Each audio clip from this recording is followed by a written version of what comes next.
Hello everyone, my name is Dian Margareth Brost and tell storytelling about the carpet fitter. Eddie was a carpet fitter and he had his job because for 10 years he just sitting, squatting, kneeling, crawling on the floors of homes, offices, shops and anywhere else that needed him services.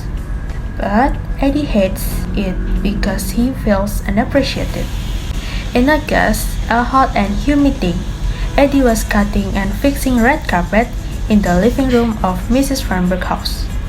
A rich woman who loves to carpet every year with finest carpet. But Mrs. Farnberg never gave him a cup of tea at all. It was almost 4 p.m., this time earlier than usual, and Eddie had almost finished his work. Then he began to daydream about the football game on Saturday that he played with his local team. And he was known as Ed the Head. Eddie's work was done, and then he sitting down for a last move. When Eddie checked his jacket pocket and looked everywhere, including his tools, but found no pack of cigarettes that he had just bought this morning. Eddie saw the lump, the size of a pack of cigarettes, and yes, it happened again. He left a pack of cigarettes under the blessed carpet. Eddie didn't want to waste time dismantling the carpet and putting it back on. Then he picked up the wood and banged on the lump, hoping Mrs. Farnberg didn't hear the noise and see what Eddie did with her new carpet. As soon as the lamp deflated, Eddie imagined a box of cigars and crushed cigarettes turned under the carpet.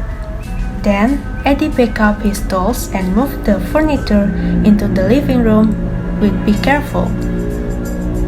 Eddie put the coffee table on the small lamp earlier than he called Mrs. Farnberg to check his work.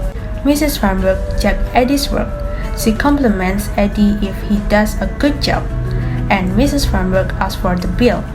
Eddie took the equipment and walked along going to fan with Mrs. Farnberg, who looked a little bit worried.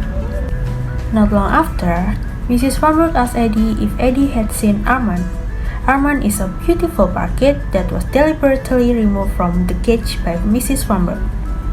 Mrs. Farnberg also said that usually the bird, when it came out, always returned to the cage, but that day was not as usual.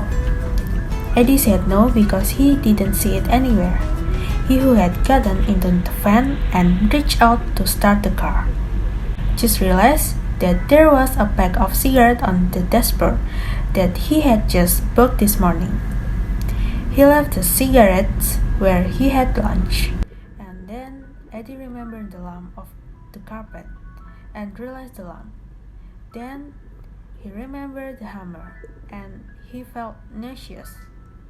Thank you.